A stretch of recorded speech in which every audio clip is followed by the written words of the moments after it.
The Israeli militaries conducted overnight raids in several neighbourhoods in the occupied West Bank. This was the scene in Tulkarem where Israeli forces have surrounded the Nur Shams refugee camp, sealing off all the entrances. Troops reportedly blew up the ground floor of the home of a Palestinian man inside the camp.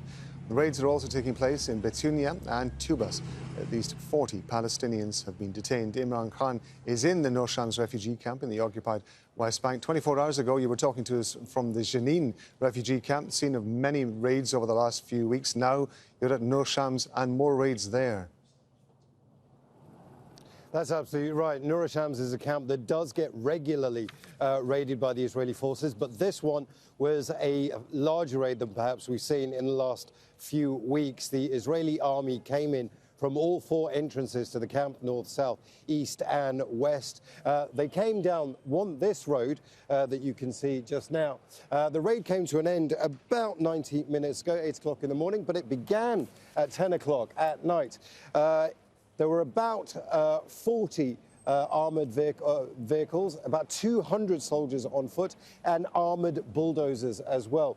Now, what we're being told is the Israelis were going from house to house searching for fighters. They did come under heavy fire from Palestinian fighters who were defending their homes, but they did destroy, using those armoured bulldozers, mosques and homes. Now, where you can see that fire engine is actually the home of the Palestinian you mentioned in the introduction to me earlier. There was a massive explosion. The Israelis, what they did is they used incendiary grenades. They threw them into the house, and that actually made this huge explosion. There was a massive billow of smoke coming outside. It was actually so big that 4 other houses were actually destroyed as well. Now, nobody's been arrested in this particular raid, but across the occupied West Bank, there have been several arrests, 30 in fact. That brings the number up to about 4,800 Palestinians have been arrested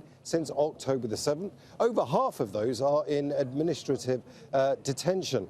That means they're being held without charge. Now, here in Nur Shams camp, people are expecting further raids to take place.